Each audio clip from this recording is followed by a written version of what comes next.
So Catherine, long time no see, and I'm very Mm, glad to finally get to share in this due to the circumstances. But I'm very glad that we can do this, and I welcome you to this particular show. Welcome. thank you, George. It's really exciting to be here and to be on your show. And as we're about to see, we have a very interesting story about how we met. So it's particularly interesting to be here with you now, given the way that our paths came together. Came together, yeah. So I was trying to remember today, how long was this? Oh, I'm not good with years. I Oh, could give you probably about 10 years. It was about 10 years. 10 years ago. 10 years ago. Yes. Yeah, probably. So 10 years ago. So why don't you start telling that part of the story? Sure. It's a good story. It's one that I actually tell a lot to, especially my students that I'm teaching in healing, because this is my first story, my first experience with healing. So, yeah, prior to coming over to South America 10 years ago or 9 years ago, whatever it was, I went to visit a very renowned and famous, I call her a prophetess. She's a psychic. She can read energy and future in people. And she said to me, have you started your healing work yet? And I said to her, I laughed. I said, no. The truth was I didn't even know what healing work was. And she said to me, I think it's going to be a big part of whatever it is you decide to do in your life. And she suggested that I start to experiment with the healing arts. And so that's exactly what I did. And so I went over to South America. My first stop was Chile, which is where you live. And at that point in my life, it was really about saving the world. But I started to realize that, I should really start looking at myself and healing myself. And so my intention for that trip was to heal myself, but it was also to meet healers because I'd never met one. I didn't know what they were or what they were about. And I knew that this was something that I needed to start looking at. And I went to Chile and I was searching through couch surfing. And I think I actually searched in the search engine, I put the word healer. Like so I was looking for like the filter. Yeah. A filter, yes, Yeah. a filter. And I do that a lot actually. In the past I did. And I found you.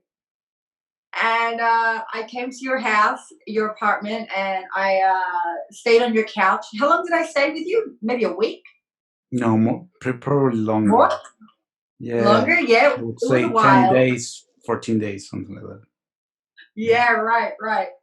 And you were just starting out as a healer, but you were more advanced on the journey than I was. You were studying and you actually had a lot of modalities that you were already experimenting with, whereas I was brand new to all of it. And I think I was doing a bit of yoga or meditation or something. And one night I was sitting on the couch and you decided to give me a session, and you just used every tool that you had in your toolbox. You gave me acupuncture. You put needles all over me on the couch. Sounds painful. Sounds painful. Yeah. Not funny. It actually wasn't. Yeah, that was my first acupuncture experience. Yeah. It was very relaxing actually. Then you did hypnosis on me. That reminds me, I remember you were doing hypnosis on some of your friends and you were actually making them do stuff. Yeah, I remember that. Yeah. Was that real? Yeah, that was real. Yeah. That was real. Yeah. What did you get them to do? Yeah. So we were just fooling around. We were. Yeah. That was a big wake-up call for me. That was the first time I'd seen anything like that. I was like, wow. I've since studied hypnosis. I've never done anything like that though, but just used it for healing. Anyway, so you did some hypnosis. I mean, you did shamanic drumming, and then you finished up the session with a tarot card reading. And during the session, I didn't really feel much. I felt it to be relaxing and interesting, but not much really happened. That night I went to sleep, and on the couch, and I remember I was something in between sleep and awake, and I just feel this energy opening up in my chest. It was like boom, it was like this vortex of energy opened in my chest. Yeah. It started spinning, and I now recognize that to be my heart chakra, but back then I didn't have any connection or knowledge about our energy centers, and it just opened. It was so expansive and powerful, and I'm just laying there on the couch, like connecting with this energy, thinking, wondering like what's going on. And then all of a sudden, from the deep subconscious part of my brain, I hear three words. It was like yelled from my subconscious, and it said, "You were raped." This is what I heard. And I just woke up. I sat up on the couch and I was just like, what the hell happened? I wasn't scared or anything. I was just like, this is weird. And that was the beginning of my journey. And because the truth was I had been, but it was a date rape. And I was quite young. I was 13 or 14. I had never been with a man at that time. And I fell in love with a bad boy because I was coming from a dysfunctional kind of background, you could say. And so I never considered it rape. Like I actually blocked it. I put it out of my mind. I just try to forget about it. And so that first healing experience, but I had a lot of problems as a result of that. I had problems with men. I had problems with drinking and drugs. And I mean, you probably remember. I seem to recall something like that in those areas. Oh my God, so funny. I've grown up now though. And yeah, and that was it. And so that was like the beginning of the journey. And it was so wonderful. And I remember you didn't consider yourself a healer at that point. And I had another friend in Chile, and you guys knew each other. And I said to that friend, I spoke about you, and he said, "Oh, George the healer." And I told you that, and you really liked that. I think that's the first time you thought of yourself in that way. Yeah, I remember. And I remember doubting about that a lot. Doubting the heal that I am a healer. It's like I am a healer. You are. Yeah, I am. But and so do you, by the way. Thank you. Well, I am now. Back then I wasn't. But back in the. But I am. That's the big question. Is it like, are you born with it, or do you get in a transformation path or whatever? It's a very usual question about from people that wants to get into this world, if you will. Well, I think everyone on this planet has a very unique and special mission, and those that come to Earth that wish that have a desire to teach and to heal in that capacity, they're just tuning in and tapping into something that they already agreed to before they came in. So yes, it's available to everyone, absolutely, but not everyone, I guess, has a calling for it, like we did. But what about your healing journey? How did you kind of find out that you were a healer? No, the thing is that it was I'm older in the healing path, if you will, but it started very young, at 16, when I had a big car crash, and I confronted a near-death experience that was super powerful. I've talked very little about this, actually, like public, and it was very powerful. It made me, this is 1999. No internet, massive, or search tools. So this was very troubling for me. And at the time, I thought I was, well, I am a little crazy, but I thought I was more crazy, or getting more crazy. But and and then I would put it in things started to happen, or people started to appear, right? Maybe you can say the same. Oh yeah. You can connect with people, and it's like when you're starting the journey, right? It's very metaphoric. It's very like an archetype, right? Like the hero's journey. You meet with like people. signs and Yeah, synchronicities yeah, yeah. You see signs yeah. everywhere, and it's Yeah. yeah, it's very awakening, but in the literal, like it's very. You see signs and you see symbols and all that everywhere. So I guess it started there. Hasn't ended yet. Hasn't ended. Thank God. And well, just right now, I'm just want to share and connect and reconnect with people that are on the same vibe, you know. And at the time, I remember, and I want you to tell this part, that you were very much into your profession, that you're a journalist, right? Yeah. And you came here from, or you just heard, or you went here because of that person. We're talking about Rima Label, Dr. Rima Label. Right. Yeah. So as I mentioned before, prior to really connecting with my inner work, or healing the world from myself, I was very much about healing the world externally. And I'm a trained journalist, and I worked as an independent journalist for several years, which meant I worked online, I worked for publications online, I had my own blog and videos. And at that time, I was very Discerning interested in Kate. discerningkate.com. Yes. Yeah, Now I just put spiritual stuff and poetry on there. I don't write about this kind of stuff anymore. But back then, I was very, very interested in, the workings of the world, like who was really in control, who was really pulling the strings, who was behind world events, and what was really going on. And Dr. Rima Leobo, I was writing an article at the time and in Australia, and I got stuck, and I came across her work, and she's this incredible natural doctor who exposes in this profoundly knowledgeable and in such depth, with such wisdom and such sources. Like, as a journalist and a truth seeker, like I for me, it's important to interview people who are incredibly authoritative and credible.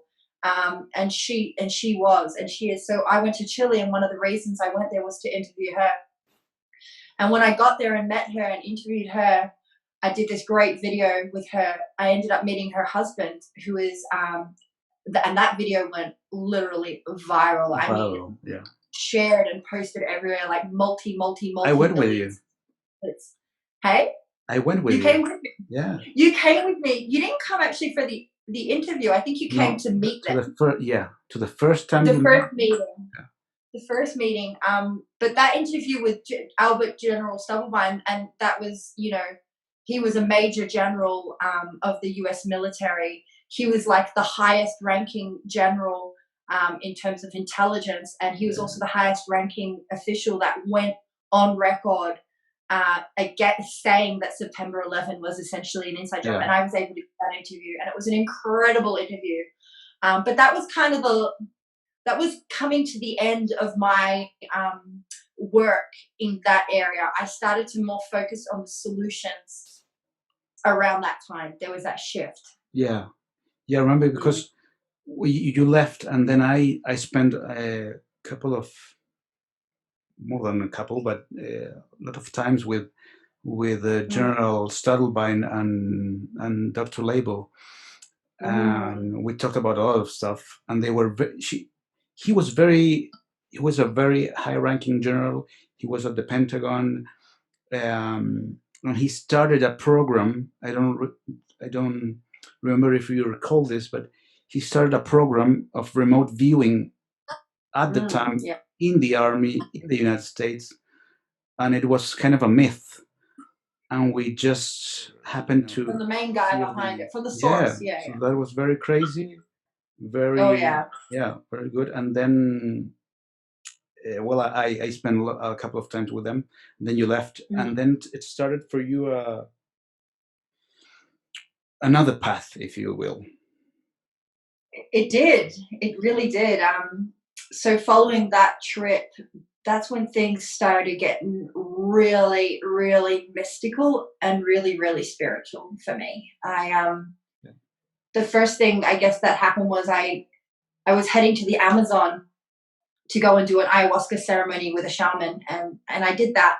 But somewhere along the way, I ended up connecting with someone on couch surfing again, who told me about this incredible monastery in Venezuela.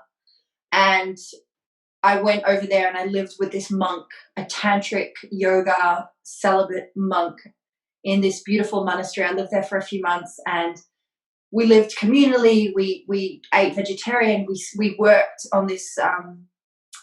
There was like a social project attached to the monastery. So, and that was my first experience into the spiritual world. So I basically followed this monk around like a lost puppy.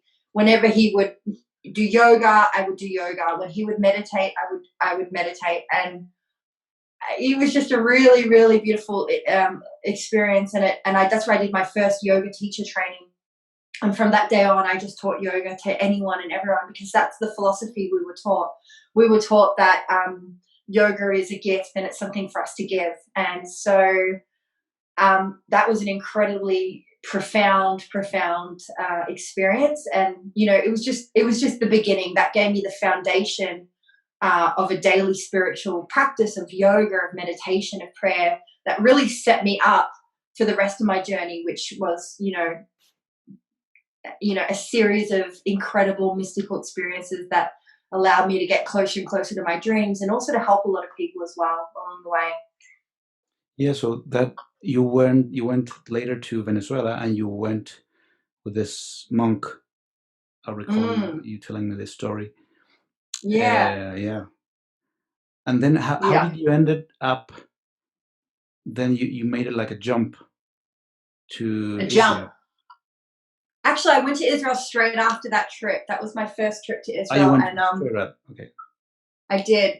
And that's another crazy story, which I'm not going to get into, but basically I was guided by that same mystic, that same prophetess, that same psychic who told me I was a healer. She had also foreseen she foresaw me meeting a man in Israel whom I would write a film about, and who himself was like a prophet, like a Gandhi, a Martin Luther King. And so I headed over to Israel, and I've been basically going back there every year for the last 8 years, whatever it is, 9 years. And I found this guy, and I've been working on this film. But that's a little bit outside of the scope of the healing. But that film's called Love Thy Neighbor, and it's got a lot of mystical experiences that happened that gave rise to it. But that's basically an expression of my work as a journalist, as a writer, to bring peace in the world. So back then, when I first met you, I was trying to just work on myself. But fast forward 10 years, I've done so much work on myself, and I still work with people individually and as a healer, as a teacher, as a guide. And then my film work is very much about getting this message out on a global level and starting to make shifts and transformations in that way. Yeah. So then you went to Israel. You spent quite time there. How many years you stayed there? Yeah, probably about in total, probably 2.5 to 3 years. That's like coming and going back, and going back. I had many mystical experiences over there. I think one of the key turning points happened about 4 years ago, and I went over with 2 girlfriends, and we hired a caravan, an RV, and we went on a very spiritual pilgrimage to Israel. And we had some plans, but as soon as we got there, those plans didn't work. Happens. So we ended up going, instead of going to the south, to the desert, you know, me and my 2 holy sisters, we ended up in the north of Israel, which is all Galilee and Sfat, all the very kind of holy sites. You have holy sites all over Israel. And I think one of the key experiences was for me one of my girlfriends, her father-in-law is in Israel. She's married to his son. Right. He's a rabbi. And she said to me, do you want to go and spend the Shabbat with my rabbi? I said, yeah, that sounds amazing. And it's in Sfat. Now, Sfat is a very holy place in Israel. It's where the Kabbalah comes from, which is the Jewish mysticism, which is where all the secrets and the mysteries and the miracles are. This is where it all is, in Sfat. And I've never been there. And we went there and we showed up to this house. And this rabbi, who's now become my rabbi, who's become they're my family now. He's like my father. He is a master of Kabbalah. I mean, you don't get much higher than this. And what's his name? His name's Yehuda, Rabbi Yehuda Greenberg. He's still a big secret. He's not yet revealed, let's say. And one of the craziest experiences of my life, he pulls out this book. It's called the Tikkunei Zohar. It's one of the books of the Kabbalah. Mm-hmm. And he starts opening the book and he starts reading to us in ancient Aramaic. And he translates it into English. And the book is talking to us. It's talking about the journey we're on. It sent us on pilgrimages to Jerusalem to hear it. It was speaking to us. So you imagine opening a book and it's literally talking to you. So one of the first things the book said to me was, I'm a high priestess. Okay. And we kept reading over the whole weekend, and I've probably had about over 1,000 readings. One of the things that the book said to me was that I'm a prophetess. Another thing the book said to me was that I'm a healer, and I have the ability to heal people with my hands, but also at a distance. So that's just one of the many stories, and I have a lot of stories like that where basically an outside force, a teacher, would come in and tell me something, and then that would start a journey. So in this case, it was like, okay, I'm a priestess, I'm a prophetess, like, what does that mean? And that's like 4 or 5 years of searching and finding out and trying to step into that role. And then you get told something else and you get told something else. So that was probably one of the most profound journeys in Israel. But I go there every year and I have many, many tales and adventures just like that one. Very mystical, very miraculous, very divine, and just very inspiring. So what happened to your mates over there? Because you went with 2 mates and girlfriend. I went to girlfriends. So, and you went to spend the Shabbat with them also, right? Yeah, well, we were all together. They had their own journey as well. So one of the book, I'm interested in the book. It spoke to them also. Of course, yeah. So also, this is a funny story between me. One of my girlfriends was dying to go to the Dead Sea. We opened the book, and the book told us that we can't go to the Dead Sea. That if we go to the Dead Sea, there'll be a sandstorm, and our truck will be thrown off the cliff. That's what we got told. Nice message. Yeah. The book, since that time, I never had such heavy messages as I did that first time, because that was a very key point in my mission. So one of the other things that the book said to me, that first trip, it said to me, if I hadn't made it to that house, to that rabbi on that day, I would have been killed and my mission would have been given to someone else. It was a very, very, very important crossroads in my mission. So it was very serious and it was very heavy, and there was a lot of darkness in the world at that time. It was almost like this kind of had this like real heavy like energy, like we had missions and we had to fulfill them. So the book spoke a lot about them. So the book said about, so my girlfriend, she wanted to go to the Dead Sea, and it said if we went there, the truck would be thrown. And she was so upset. We still laugh about it to this day because she still hasn't gone to the Dead Sea. Another mission we were given, we were told to go to Jerusalem to open up the Shekhinah. The Shekhinah is the divine presence, the divine feminine presence. And we were told to go there and open up this energy. And it told us to go and buy jewelry and garments and dress ourselves up. I actually bought this ring in Jerusalem that trip. Nice. It's like my shield. It's like my shield.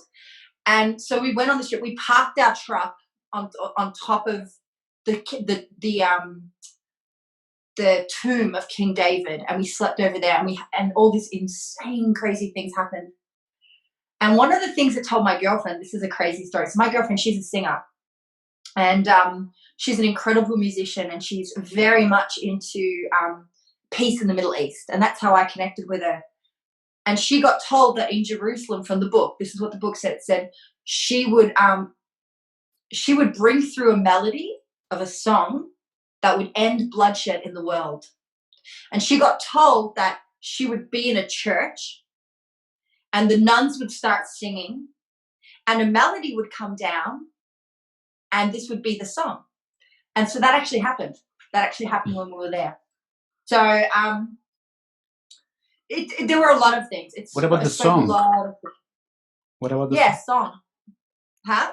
What about the song? Is it she recorded? Yeah, it's getting there. It's done. It's done. It hasn't yet reached its full potential, let's say.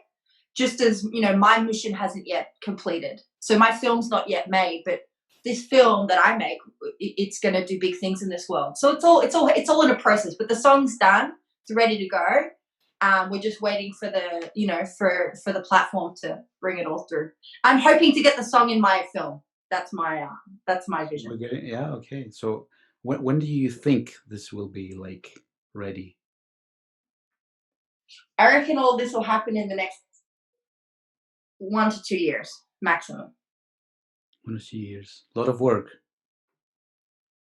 Yeah, but it's fun. When you know what it's like when you're working on your mission. It doesn't feel like work. Yeah, right.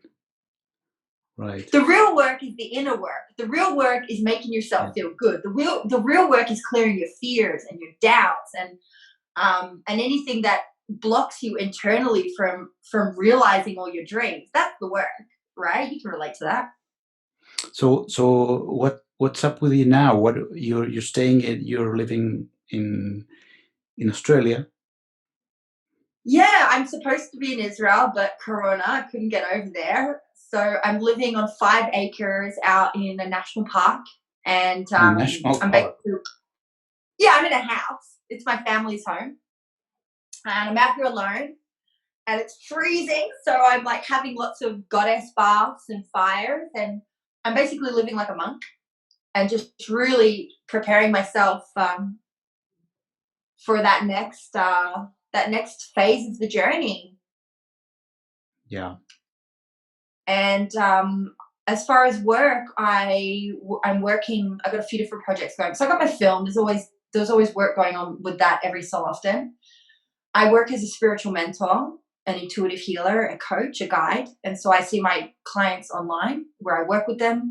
I'm trained in theta healing. I'm trained in Reiki, past life healing, hypnosis, yoga, meditation, soul realignment. So I have a lot of different skills, and I'm also intuitive, clairvoyant. I see visions and I receive guidance. So that's what I do for a job. And I'm also writing 2 books at the moment. So one I'm writing is called Master Your Day, Master Your Life. And this will be connected to an online course that I'm building, where I help people to develop a daily practice for their body, for their mind, and for their soul. For me, this is the foundation of any spiritual work.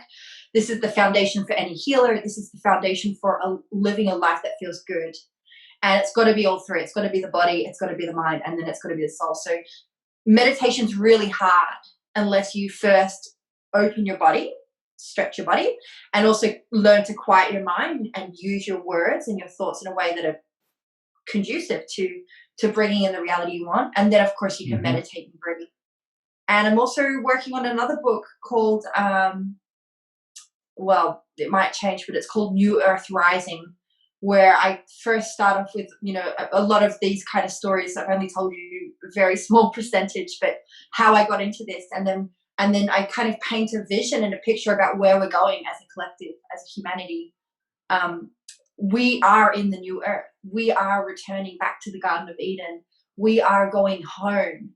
And we're going whether you like it or not. And so that's why it's so important to align with that energy.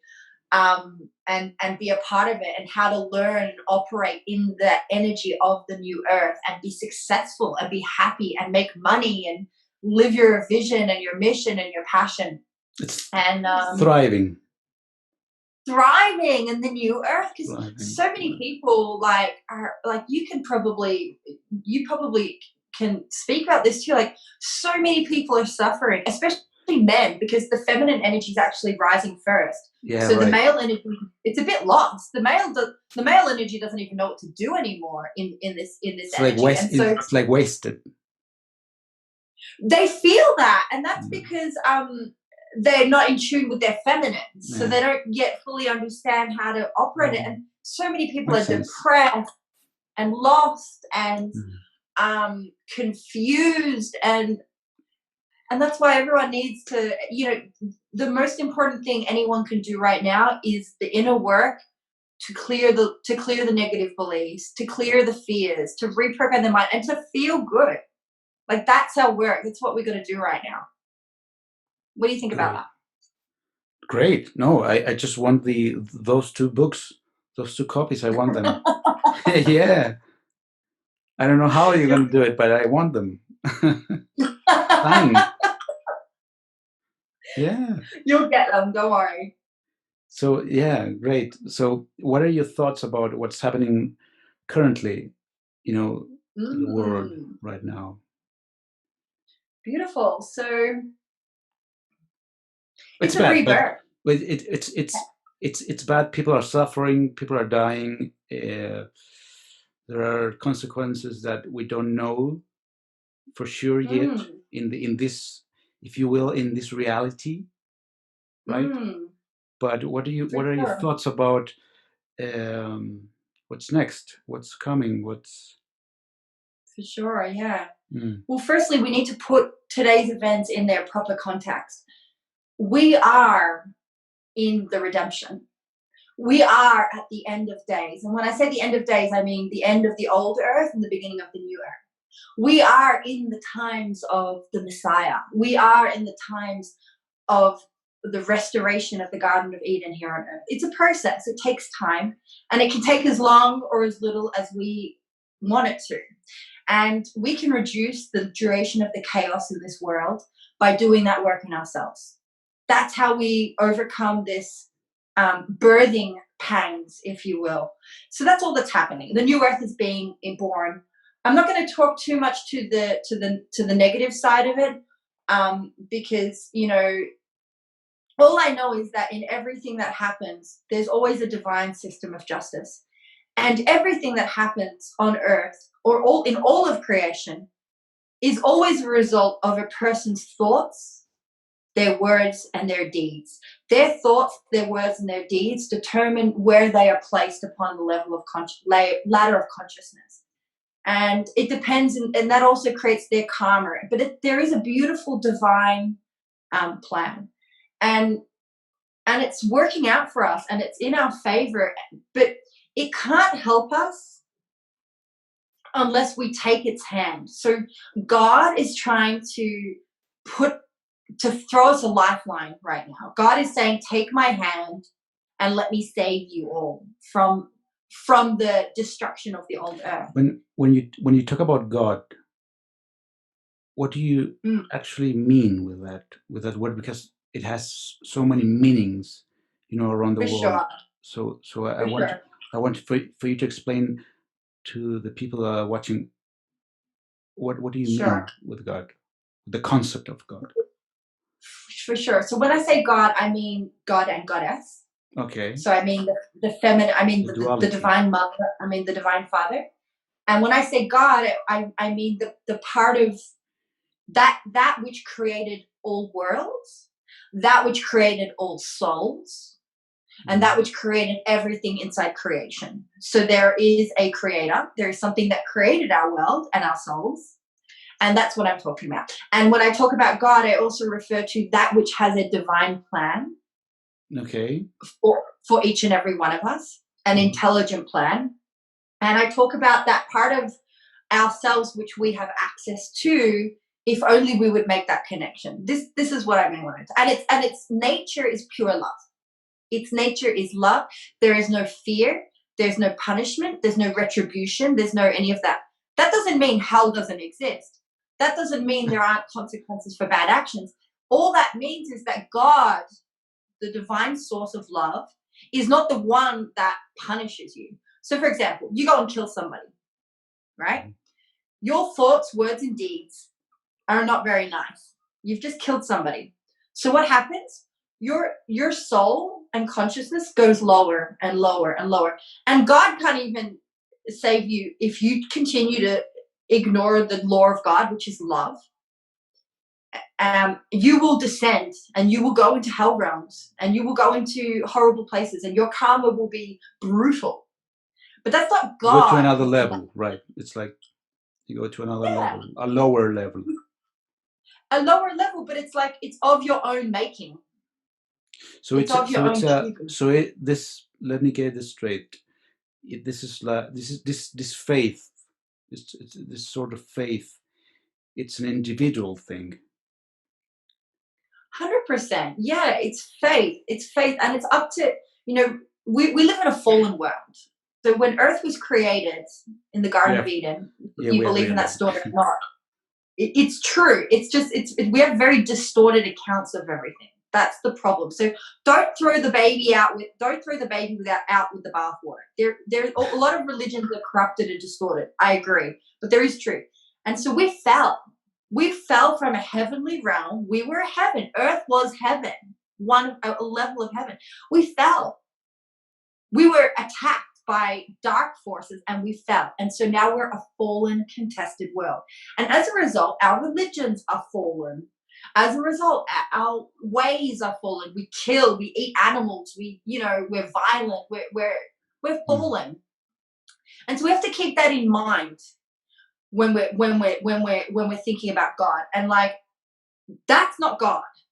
That's not God. That's like the dark side, because there's both. God created free will.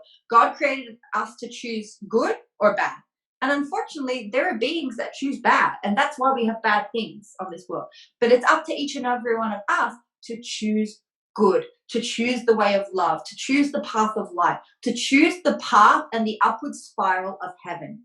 And by making that choice with yourself individually, with your faith, with your connection with yourself and the upper realms, you literally allow yourself to be a bridge from which the new earth can manifest for all of us. Okay, yeah. Okay, so but what happens to the people that are not conscious about this? Mm-hmm.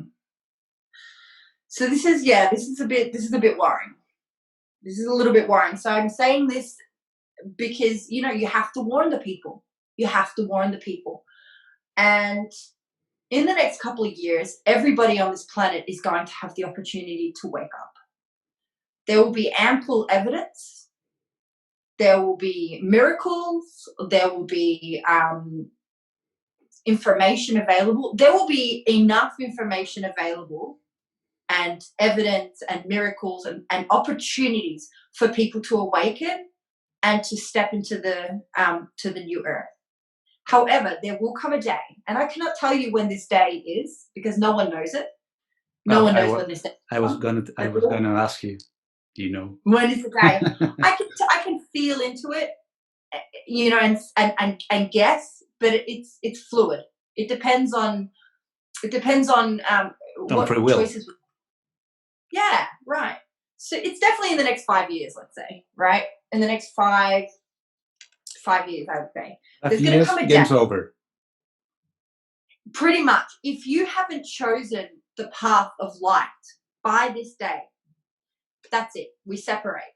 Earth and old Earth are separated and we get new Earth and we get old Earth. And if you are not of the consciousness of unity, you can't dwell on new Earth. Now, of course, there's a chance that this might not even happen and we lose the Earth. That's also another option. But I'm not counting on that. And I'm also really feeling positive about us saving the Earth. Because we are literally coming to a point in history, and this has been predicted since the beginning of time and creation on our world, that we will have the opportunity to save our planet or lose it. Now, if we lose it, if the dark wins this battle, there will be a certain amount of souls that will, eventually be, saved. But what we're talking about right now is we're talking about saving the whole planet, and we're talking about saving the majority of people on it. So this is going to happen, whether you believe it or not, or whether you like it or not, it's irrelevant. There is going to come a day. Now, I don't say this to scare you. I say this to warn you, but also to inspire you that we can actually save the whole planet, and we can wake everyone up. And the best way to save the planet and wake as many unconscious people up as well is by meditating, by going plant-based diets, by breathing, by doing whatever it is. I mean, whatever it is, whatever it takes to feel good, to feel positive, to create like an Eden consciousness, to create a heaven on earth energy inside you and in your immediate environment. When you do that, you wake everyone up. Yeah, I agree. I agree that if we take the love path, the path of The love love, path. Oh, the path of love. Yes. Yes. and we get more conscious about each other, we will probably get, to be in a better world. 100% sure. Yeah. I don't We're know. building it right now. We're building it right now. I don't know, because you told me that you don't want to speak that specific about this new revelation ish that you encountered. Yes. But it's kind of like that, right? If we take the path of love and we just start being more conscious Yes. to each other, things eventually gonna get better. 100% sure. I believe that also. But looking at the so-called reality, if we look at it, there's a lot of dark side, and people that are running countries and empires or whatever, and that makes the job a little complicated, don't you think? No, not at all. And I love that. No. Not at all. And this is it's really interesting because a theme has actually arisen, and we've actually brought it back full circle. If you remember at the beginning, I told you that just before I met you, I had set my intention to no longer focus on the problems of the world. Yeah, right. And rather focus on myself and healing myself. And I come from a journalism background. I don't watch news. I don't watch TV. I don't watch movies, barely. I barely watch movies, certainly not in the mainstream type scenario because they're filled with poison. I don't watch TV series. I don't watch anything with violence. I don't listen to the radio. I have completely disconnected, and I strongly suggest that everyone does this, completely disconnected from the old earth. Once you're disconnected from the old earth, you have room and space to fill your energy and your world with books, with teachers, with discourses, with practices, nature, meditation, new vegan recipes, cooking tasty food that's alive and filled with life force that's organic. You have all this time and space to create within your little world a Garden of Eden. And this is how I live.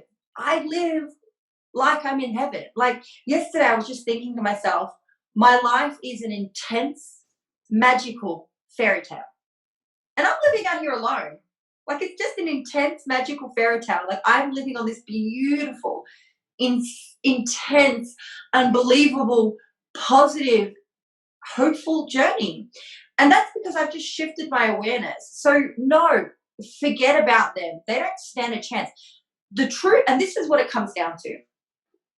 The true victor the only victim, the only king, the only queen, the only authority that each of us should be worrying about and connecting with is that of the Divine Mother and the Divine Father.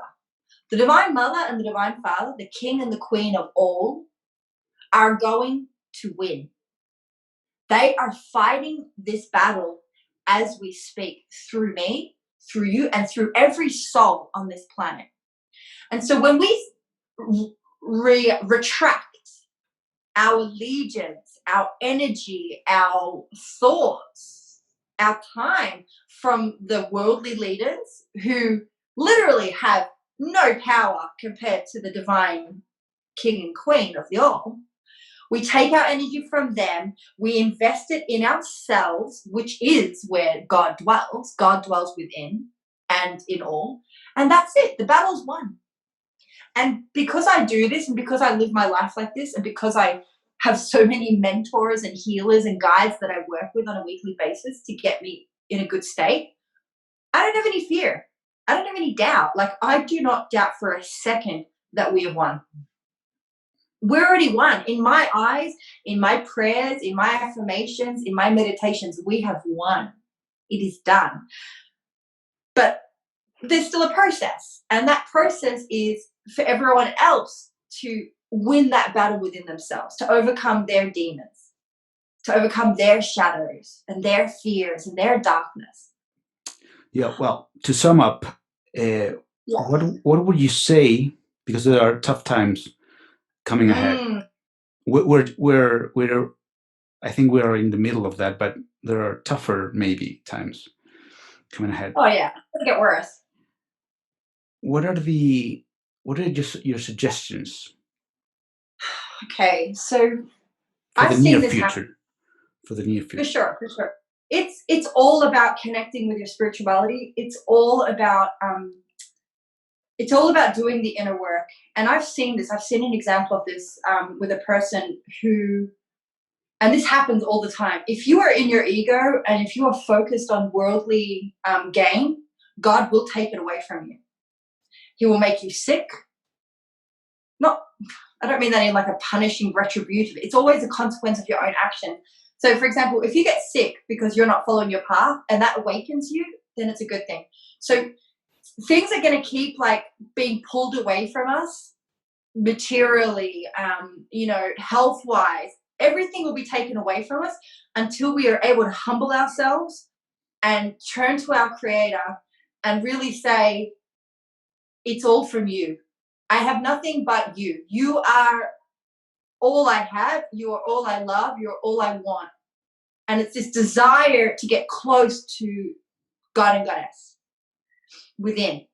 And the best way to do that, and I've mentioned all of these things, but these are literally these steps, if they are done, they bring the redemption, they bring the new earth, they bring peace on earth, they bring everything, all of your dreams, all of your visions, everything you can imagine. If you do these things, you're there. You're there. And it's a process.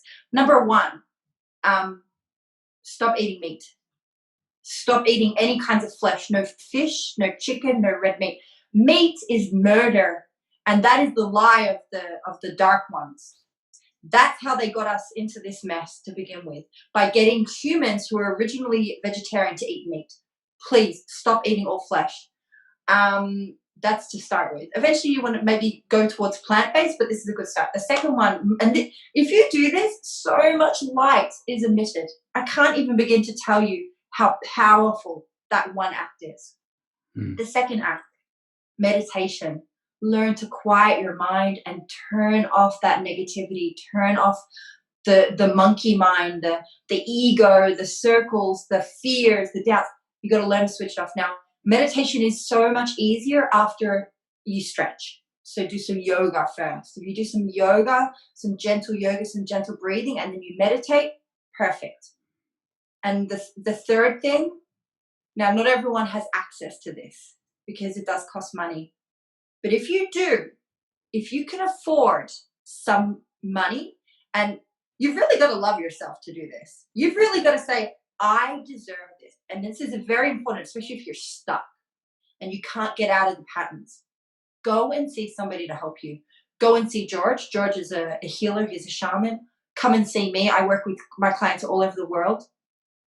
You need a mentor. You need a healer. You need a guide. You need somebody who's connected, who's walked the path, who can clear your traumas, who can clear your blocks, who can clear your emotions, but also can guide you, and who can also teach you things and get you walking on the path that you need to be walking on. And I can't tell you how helpful and imperative a support has been for me. I told you I see about 2 to 3 mentors and healers a week. I'm not kidding. And that's why I live in heaven on earth, because of all the help and support that I have allowed myself to receive, because I'm alone. I live out here by myself. I don't have a partner. I have to support myself. And if you do those 3 things, and if you can't afford a mentor, do the work yourself, which takes a lot longer and it's a lot harder, but it's possible. Yeah, right. Start looking at your shit, looking at your stuff. Look at, why do I feel this way? Where did this come from? Releasing, feeling, releasing. And the other thing I should add as well, this one's also very important, daily exposure to nature. Every day you should be walking and at least looking at a tree, one tree. I don't care if it's raining or snowing. You need to get outside every day, because that aligns you with the natural frequencies of Earth. And too often we get stuck on the computers and the screens, and that aligns our energy with this kind of cyborg energy. This this is the new world agenda. Yeah, it's like cyborgs. It's artificial intelligence. It's a false fake. It's a fake consciousness. So and it's good. We want to. It's a fake reality, right? Oh, it's fake, and it's so low vibration. So that's why we have to balance it with daily exposure to the elements, wind, earth, sun, water. And if you do all those things, success is ensured. Success is ensured. That's how I do it. That's how I do it. How can people reach you? Because I'm going to leave you the links, well, my links, but and also yours. How can people reach you? Beautiful. Yeah, I have an email address, and I have a Facebook page. So I'm known, and Instagram, Essene Healer, Essene. Some of you may have heard of the Essenes, a secret sect, which we're not going to get too much into. And also I have an email address, Catherine@essenehealer.com, but George can put all them below. And here, over there, over here. Yeah. Over there. Yeah, put it there. And I'm also, if anyone's interested, I will be launching some group mentoring called Initiation into the New Earth. That'll be probably a 10 to 12 week weekly group mentorship program, where we will cover different aspects of the new earth. We'll do clearing, we'll do homework, we'll do exercises, breathing, yoga, you name it. It'll be in this group mentorship. And so I'll probably get that up and running in the next 2 months. And I'm also going to be launching my online course called Master Your Day, Master Your Life in the next 2 to 3 months as well. And again, that's a 21-day course to get you practicing daily yoga, prayer, mantra, affirmations, using the word, and meditation, breath work, breathing, meditating. Because for me, the most important thing, as I mentioned, is a daily spiritual practice. And that's the foundation of everything. So if anyone's interested in either of those offerings, or even a personal session, I do spiritual mentoring, it's intuitive healing online. I can do it on video, do it on voice call, but that's a little bit more expensive. So if you're interested in any of them, just shoot me an email, and I'm happy to do a free consultation as well, on the phone or video, just to check how energies are working, and you can get more of an idea about how I can help you, how it feels to connect with me and work with me, and then you can decide. So that's also available. Just shoot me an email and we can set that up. Great. So tell me about you. What kind of healing work are you doing? What are you offering at the moment? Well, I'm doing transpersonal life coaching. And that's, if you will, you can sum her up in all my experiences. you know a lot of that. It's Oriental philosophy. It's shamanic healing. It's shamanic consultation. So I've been doing that, and this part, the Shaman's Cave, the name of the podcast. It's part of what I'm doing, and I will be doing workshops also. So I was very interested in learning about yours, and there's probably a book coming along the way also. Beautiful. Yeah, I'm very excited about that. So it will be. This is very reconnecting for me, because for a long time I did all this studying and an experience that helped me to recover from certain injuries that I had, that were very, very, if you recall, they were very deep, and I was like the hurting, therapist myth or whatever, the wounded therapist, and then I kind of step back or step away from it, because I had this amazing, another amazing, but it really shocked me that I became a father. So I was very into that, and I step aside from this a little bit, and then now these days I felt the recalling again, the redialing, you know. Nice. So it's been challenging, but it's like riding a bike. When you already been there, it's just you just flow. Beautiful. I've been feeling that way, so it's nice, and it's been really good to connect with other people and reconnecting with people that are very interesting in stuff, and also people that are very, very lost, or feel very lost, or very hurt, very injured, and I resembled that, and I said, oh wow, I was there. I've been there lots of times. Yeah. So it's like giving a hand, and okay, let's make it. Let's do it together. So Yes. it's like, I like the word, or the, like a company. I'm joining them. Yeah. I joined Holding them. their hand. What? Holding their hand through Holding a hand, yeah. through the darkness. Through their journeys. Yes. Yes, that's what we do. Yeah.